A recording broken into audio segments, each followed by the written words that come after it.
2017 நான் காலேஜ் சேர்ந்தேன். நான் காலேஜ் சேர்ந்த அப்பத்துலேருந்து நான் ஆஃபீஸ் சேர்ற வரைக்கும் இருக்கிற அந்த 4 இயர்ஸில் நான் யூஸ் பண்ணது ஒரே ஒரு லாங்குவேஜ் தான் C++. இந்த C++ வச்சு மட்டும்தான் நான் என்னோட இன்டர்வியூஸ், நான் என்னோட கோடிங்ஸ் எல்லாத்தையுமே இதை வச்சு மட்டும் தான் ஓட்டிட்டு இருந்தேன். பட் திடீர்னு நான் காலேஜ்லேருந்து ஆஃபீஸ் சேர்ந்த உடனே ஆஃபீஸில் ஜாவாவில் ஒர்க் பண்ணோம் அப்படின்னு சொன்னாங்க. ஜாவாவா அப்படின்னு யோசிச்சேன். பட் ஜாவா வந்து நான் குயிக்காக கற்றுக்கிட்டு ஒர்க் பண்ண ஸ்டார்ட் பண்ணிட்டேன். அண்ட் 1 இயர் வந்து நான் ஜாவாவில் ஒர்க் பண்ணேன். ஜாவாவில் நான் 1 இயர் ஒர்க் பண்ணிட்டு இருந்தப்போ திடீர்னு ஒரு நாள் என் மேனேஜர் கால் பண்ணி, உனக்கு ஒரு புது டாஸ்க் இருக்கு, இந்த 1 வீக்குள்ள நீ அந்த டாஸ்க் முடிக்கணும். நான் அந்த டாஸ்க் என்ன அப்படின்னா, அந்த டாஸ்க்கை நான் பைத்தான்ல பண்ணணும். அந்த பைத்தானுக்கு நான் ஒரு பேசிக்கலி பைத்தான் யூஸ் பண்ணி ஒரு ஸ்கிரிப்ட் எழுதணும் அப்படின்னு சொன்னார். எனக்கு திடீர்னு வந்து பயம் வந்துச்சு. நான் பைத்தான் பார்த்து பல வருஷம் ஆகுது, கிட்டத்தட்ட ஒரு 5 வருஷம் ஆயிடுச்சு நான் பைத்தானை பார்த்து. இப்போ எப்படின்னா நான் வந்து இந்த 1 வீக்குள்ள, அதாவது 1 வீக் அப்படின்னா ஒரு 7 டேஸ்க்குள்ள, இந்த 7 டேஸ்க்குள்ள நான் பைத்தானை திருப்பி கத்துக்கிட்டு நான் எப்படிடா அந்த ஸ்கிரிப்ட் எழுத போறேன் அப்படின்னு எனக்கு செம்ம பயம் ஆயிடுச்சு. 1 வீக்ல நான் பைத்தானை கத்துக்கிட்டு அந்த ஸ்கிரிப்டையும் வந்து வெற்றிகரமாக முடிச்சுட்டேன். அதை பத்தி தான் இன்னைக்கு வீடியோல பார்க்க போறோம். அதை பத்தினா அந்த ஸ்கிரிப்ட் எப்படி எழுதுன்னு நான் உங்களுக்கு சொல்ல போறது இல்லை. பட் நீங்க வந்து இந்த 1 வீக்குள்ள நான் என்னெல்லாம் பண்ணேன் அப்படின்னு சொன்னேன்னா, நீங்களும் அந்த 1 வீக்குள்ள பைத்தான் எப்படி கத்துக்கலாம் அப்படின்னா இன்னைக்கு வீடியோல பார்க்க போறோம். So let's get into the video and this is Minandi, your best friend. Okay, so 3 விஷயத்தை நான் வந்து இங்கே கிளியர் பண்ணி ஆகணும். ஒன்று வந்து 7 நாளில் வந்து ஒரு பிகினராக இருக்கிறீங்க அப்படின்னா உங்களால் வந்து ஒரு ப்ரொஃபிஷியண்டான மாஸ்டர் ஆகிட முடியும் அப்படின்னா கம்பல்சரி உங்களால் முடியாது. இன்ஃபேக்ட் வந்து ஏதாவது ஒரு சூப்பர் பவர் இருந்தால் தான் அந்த மாதிரி வந்து 7 நாள்லேயே வந்து ப்ரோக்ராமிங் கற்றுக்கிட்டு நீங்கள் வந்து அதில் ஒரு மாஸ்டர் ஆக முடியும். பட் மற்றபடி ஒரு பிகினராக இருக்கீங்க அப்படின்னா it's not going to work out. ஏன் சொல்கிறேன் அப்படின்னா, நான் வந்து எப்படி என்னால் கற்றுக்க முடிஞ்சுது அப்படின்னா, நான் ஆல்ரெடி ஒரு லாங்குவேஜில் நான் ரொம்ப நல்லாவே வந்து கோட் பண்ணுவேன். C++ வந்து I am very strong at C++. அதுக்கப்புறமா நான் வந்து ஆல்ரெடி ஜாவாலையும் நான் ஒர்க் பண்ணிட்டு இருக்கேன். ஸோ பேசிக்கலி 2 லாங்குவேஜஸ்ல வந்து நான் ரொம்ப கம்ஃபர்டபுளாக ஒர்க் பண்ணிட்டு இருக்கேன். ஸோ எக்ஸ்ட்ராவாக ஒரு லாங்குவேஜ் கற்றுக்கிறது எனக்கு ஒரு பெரிய பேரியராக இருக்காது. ஸோ அதனால தான் நான் பைத்தான் கற்றுக்கிறப்ப எனக்கு கொஞ்சம் ஈஸியாக இருந்தது. ஸோ இதுலேருந்து நான் ஒன்று கிளியர் பண்ண விரும்புறது என்னன்னா, ஒரு புது லாங்குவேஜ் ஆர் நீங்கள் வந்து ஒரு ப்ரோக்ராமிங் லாங்குவேஜ் ஸ்டார்ட் பண்ண போறீங்க அப்படின்னா ரொம்ப வந்து எந்த லாங்குவேஜ் ஸ்டார்ட் பண்ணுறது அப்படின்னு யோசிக்காதீங்க. ஒரு லாங்குவேஜ் ஃபர்ஸ்ட் கற்றுக்கிட்டீங்க அப்படின்னா 2வது லாங்குவேஜ் கற்றுக்கிறது உங்களுக்கு ரொம்ப ஈஸியாக தான் இருக்கும். பிகாஸ் நீங்கள் பேசிக்கலி சின்டாக்ஸ் மட்டும் தான் கற்றுக்க போறீங்க அண்ட் அதில் இருக்க சில இம்பார்ட்டன்ட் கான்செப்ட்ஸ் வந்து கற்றுப்பீங்க.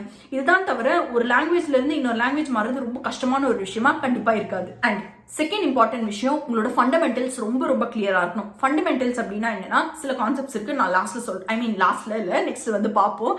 அந்த ஃபண்டமெண்டல்ஸ் வந்து ரொம்ப கிளியரா இருந்தா மட்டும்தான் உங்களால வந்து ஒரு லாங்குவேஜ்ல இருந்து இன்னொரு லாங்குவேஜ் ஸ்விட்ச் ஆகுது ரொம்ப ஈஸியா இருக்கும். ஏன்னா பேசிக்கலி கான்செப்ட்ஸ் எல்லாமே சேம் தான். அந்த கான்செப்ட்ஸை எப்படி இம்ப்ளிமெண்ட் பண்றாங்க ஒரு லாங்குவேஜ்ல அப்படிங்கிறது மட்டும் தான் டிஃபர் ஆகும். அதனால தான் நிறைய வாட்டி வந்து கம்பெனிஸ் வந்து உங்களோட ப்ராப்ளம் சால்விங் ஸ்கில் அப்படின்னு சொல்றாங்க. ஏன்னா உங்களால ஒரு ப்ராப்ளம் சால்வ் பண்ண முடிஞ்சதுன்னா அது ஒரு லாங்குவேஜ்ல இம்ப்ளிமெண்ட் பண்றது உங்களுக்கு பெரிய விஷயமா இருக்க போறது இல்லை. So that's why language ஒரு பெரிய பேரியரா campus recruitments or off campus ரெக்ரூட்மெண்ட்ஸ்ல வைக்கிறது இல்லை. ஓகே, ஸோ இப்போ 2 விஷயம் கிளியர் ஆயிடுச்சு. ஒன்று ஃபண்டமெண்டல்ஸ் கிளியரா இருக்கணும், இன்னொன்று வந்து ஒரு லாங்குவேஜ்ல இருந்து இன்னொரு லாங்குவேஜ் ஸ்விட்ச் ஆகுது ரொம்ப ஈஸி அப்படின்னு. 3வது விஷயம், 7 நாளில் கண்டிப்பாக உங்களால் ஒரு லாங்குவேஜ் கற்றுக்கிட்டு அந்த லாங்குவேஜில் ஒரு ப்ரோ ஆக முடியாது. பட் 7 நாளில் கண்டிப்பாக உங்களோட பேசிக்ஸ் வந்து கவர் பண்ணிட்டு அதுக்கப்புறமா வந்து ஒரு 30 டேஸ் ஆர் ஒரு 60 டேஸ் ஆர் ஒரு 3 monthsல உங்களால் ஈஸியாக வந்து ஒரு லாங்குவேஜில் ப்ரொஃபிஷியன்ட் ஆக முடியும். பட் இந்த 3 monthsல நீங்கள் பண்ண வேண்டிய விஷயங்கள் நிறைய இருக்கும். அதை வந்து நம்ம பார்ப்போம். பட் அதுக்கு முன்னாடி ஃபர்ஸ்ட் நீங்கள் எங்கேருந்து ஸ்டார்ட் பண்ணணும், 7 நாளில் நீங்கள் என்னெல்லாம் கவர் பண்ணணும், நான் என்னெல்லாம் கவர் பண்ணேன் அப்படின்னு சொல்ல போகிறேன். ஸோ அது என்ன அப்படின்னு இப்போ பார்ப்போம். இப்போ ஃபர்ஸ்ட் வந்து நான் வந்து யோசிச்சேன், சரி நம்மளுக்கு 7 days தான் இருக்கு, நம்ம இப்போ என்ன பண்றது அப்படின்னு சொல்லி. எனக்கு பேசிக்காக சின்டாக்ஸ் கூட ஞாபகம் இல்லை பைத்தான்ல எப்படி எழுதுறதுன்னு. ஸோ நான் வந்து இப்போ வந்து 7 நாளில் பண்ணணும் அப்படின்னா நான் என்ன பண்ணுவேன் அப்படின்னா, ஃபர்ஸ்ட் வந்து நான் ஒரு சீட் ஷீட் கண்டுபிடிப்பேன். ஆல்ரெடி நான் அந்த சீட் ஷீட் கண்டுபிடிச்சி வச்சிருக்கேன். ஸோ அந்த சீட் ஷீட் வந்து நீங்கள் ஸ்க்ரீனில் பார்க்குறீங்க பார்த்தீங்களா. ஸோ இதுதான் வந்து அந்த சீட் ஷீட். ஸோ இந்த சீட் ஷீட்டில் வந்து என்ன இருக்குது அப்படின்னா, எக்ஸாக்டாக நம்மளுக்கு என்னெல்லாம் கான்செப்ட்ஸ் வேணுமோ அந்த கான்செப்ட்ஸ் எல்லாத்துமே வந்து கொஞ்சம் இன்ட்ரடக்ஷன் மாற்றி கொடுத்து அந்த கான்செப்ட்ஸோட இம்ப்ளிமெண்டேஷன்ஸ் வந்து போட்டிருக்காங்க. ஓகே, ஸோ இப்போ நீங்கள் வந்து எந்த ஒரு லாங்குவேஜ் கற்றுக்கிறீங்க அப்படின்னாலும் 7 நாளில் மினிமம் வந்து ஒரு 4 to 5 hours ஸ்பெண்ட் பண்ணிங்க அப்படின்னா ரொம்ப ஈஸியாக வந்து இந்த லாங்குவேஜோட பேசிக்ஸ் எல்லாமே உங்களால் கவர் பண்ணிட முடியும். பட் நீங்கள் ஒன்ஸ் பேசிக்ஸ் கவர் பண்ணிட்டீங்க அப்படின்னா உங்களோட செகண்ட் ஸ்டெப் என்னவா இருக்க போகுதுன்னா, நீங்கள் போய் ப்ராப்ளம் சால்விங்கில் இன்வால்வ் ஆகணும். பிகாஸ் ப்ராப்ளம் சால்விங் ஸ்டார்ட் பண்ணிங்க அப்படின்னா தான் நீங்கள் லேர்ன் பண்ண கான்செப்ட்ஸை உங்களால் அப்ளை பண்ண முடியுதா அப்படிங்கிற ஒரு ரியாலிட்டி உங்களுக்கு வந்து தெரியும். ஸோ இப்போ வந்து இந்த ஃபர்ஸ்ட் நீங்கள் எங்கேருந்து ஸ்டார்ட் பண்ணணும் அப்படின்னா, ஃபர்ஸ்ட் வந்து எந்த ஒரு லாங்குவேஜ் அப்படின்னாலுமே இன்புட் அவுட்புட் ஸ்டேட்மெண்ட்ஸ் எப்படி ஒர்க் ஆகுது அப்படின்னு தெரிஞ்சுக்கோங்க. ஒரு இன்புட் எப்படி யூசர் கிட்ட இருந்து வாங்கணும் அண்ட் ஒரு அவுட்புட் எப்படி நம்ம வந்து கன்சோலில் டிஸ்பிளே பண்ணணும். இந்த 2 விஷயத்தை தான் இம்பார்ட்டண்ட்டாக நீங்கள் கற்றுக்க வேண்டியதாக இருக்கும்.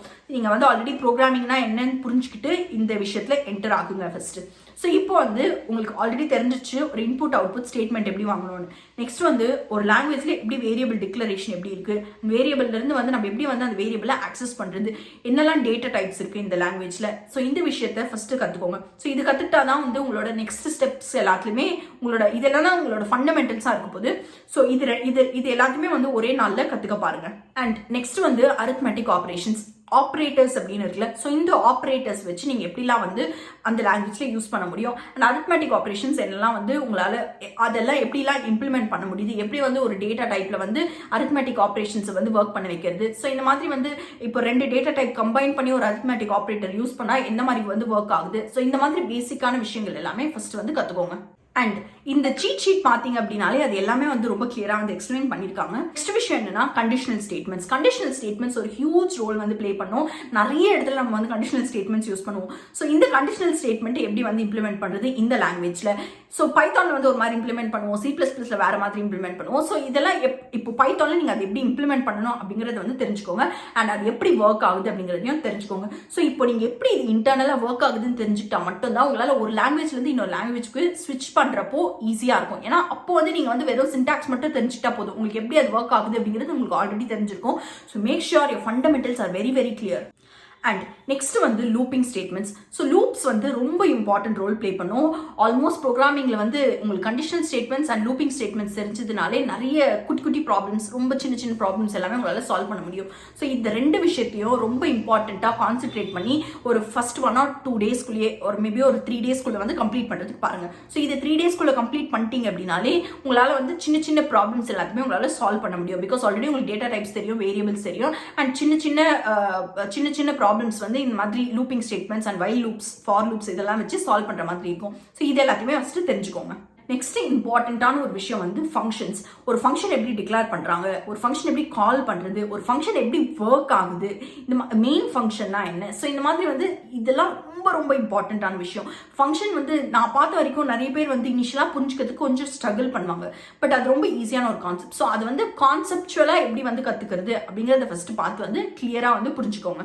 இன்ஃபேக்ட் வந்து இந்த ப்ரோக்ராமிங் வித் மாஷ் யூடியூப் சேனல்லேயே வந்து பைத்தான்கான ஒரு வீடியோ இருக்கு. ஸோ அதை பார்த்தீங்க அப்படின்னா கூட உங்களுக்கு கிளியரா வந்து புரிஞ்சிடும். இப்போ ஒரு கான்செப்ட் புரியல அப்படின்னா அந்த கான்செப்ட் புரியுற வரைக்கும் வந்து இருக்கிற மல்டிபிள் ரிசோர்ஸஸ் வந்து தேடி எப்படியாவது புரிஞ்சுக்க ட்ரை பண்ணிட்டு நெக்ஸ்ட் கான்செப்ட் போங்க. பிகாஸ் இனிஷியலா வந்து இது எல்லாமே புரிஞ்சுக்கிறது ரொம்ப ரொம்ப இம்பார்ட்டன்ட். பிகாஸ் இதுதான் வந்து ஃபண்டமெண்டலா இருப்போது உங்களுக்கு ப்ராப்ளம் சால்விங் எல்லாத்துக்குமே கூட. ஸோ இதெல்லாமே தெரிஞ்சுக்கல அப்படின்னா it's not going to work out. And இது தெரிஞ்சதுக்கு அப்புறமா பைத்தானுக்கே ரொம்ப இம்பார்ட்டண்டா ஒரு பைத்தானுக்கே ரொம்ப ஸ்பெசிஃபிக்கா இருக்க விஷயம் தான் இந்த டியூபிள்ஸ், டிக்ஷனரிஸ் அண்ட் நீங்க வந்து ஸ்ட்ரிங்ஸ் கூட கத்துக்கலாம் பைத்தான்ல, அண்ட் லிஸ்ட். ஸோ இந்த 4 விஷயத்தையும், இந்த 4 டேட்டா டைப்ஸையும் வந்து நீங்கள் கற்றுக்கிட்டீங்க அப்படின்னா உங்களுக்கு ஈஸியாக வந்து இருக்கும் உங்களால் ப்ராப்ளம் சால்வ் பண்ணுறதுக்கு, ஸ்டார்ட் பண்ணுறதுக்கு. ஸோ இதுதான் வந்து உங்களோட 7 days பிளானாக இருக்க போகுது. 7 daysக்கு வந்து ஃபர்ஸ்ட் இதை கம்ப்ளீட் பண்ணி இது ஒரு சிலபஸ் மாதிரி வச்சுட்டு ஒரு நாளுக்கு வந்து இந்த டாபிக் இவ்வளோ டாபிக் கவர் பண்ணணும்னு பிளான் பண்ணிக்கோங்க. ஸோ இதை நீங்கள் கற்றுக்கிட்டீங்க அப்படின்னாலே உங்களுக்கு பேசிக்ஸ் எல்லாமே வந்து கவர் பண்ணிட முடியும். ஸோ இப்போ பேசிக் கவர் பண்ணதுக்கு அப்புறமா தான் ரியல் கேம் ஸ்டார்ட் ஆக போகுது. இப்போ வந்து கீக்ஸ்க்கு போய் இதில் இருக்க பேசிக் செட் பண்ணிக்கோங்க. பேசிக் கூட கிடையாது, ஸ்கூல் செட் பண்ணிக்கோங்க. ஸ்கூல் ப்ராப்ளம்ஸில் பைத்தான் லாங்குவேஜில் சால்வ் பண்ணுறதுக்கு ட்ரை பண்ணுங்க. ஸ்கூல் ப்ராப்ளம்ஸ் அப்படின்னா ரொம்ப ரொம்ப பேசிக்கான ப்ராப்ளம்ஸ் தான் இருக்கும். ஸோ அந்த ப்ராப்ளம்ஸ் சால்வ் பண்ண முடியுது அப்படின்னா அப்போ உங்களுக்கு கான்செப்ட் வந்து நல்லா புரிஞ்சிருக்குன்னு அர்த்தம். சப்போஸ் உங்களால சால்வ் பண்ண முடியலன்னா சொல்யூஷன் பார்த்து வந்து அட்லீஸ்ட் அதை புரிஞ்சுக்க ட்ரை பண்ணுங்க. புரிஞ்சுக்கிட்டதுக்கு அப்புறமா வந்து நீங்களே திருப்பி அந்த கோடை டைப் பண்ணதுக்கு ட்ரை பண்ணுங்க. டைப் பண்ணி சொல்யூஷனை சப்மிட் பண்ணுங்க. ஸோ இந்த மாதிரி பண்றதுனால வந்து உங்களோட பேசிக்ஸ் வந்து ரொம்ப ஸ்ட்ராங் ஆகும். ஸோ இப்படி பண்ணிட்டீங்க ஒரு 7 days வந்து இதை ஃபாலோ பண்ணிட்டு அதுக்கப்புறமா வந்து உங்களால வந்து ப்ராப்ளம்ஸ் எல்லாமே கொஞ்சம் கொஞ்சமா சால்வ் பண்ண முடியுதுன்னா அப்புறமா வந்து டேட்டா ஸ்ட்ரக்சர்ஸ் அண்ட் ஆல்கிரிதம்ஸ்க்கு மூவ் ஆகுங்க.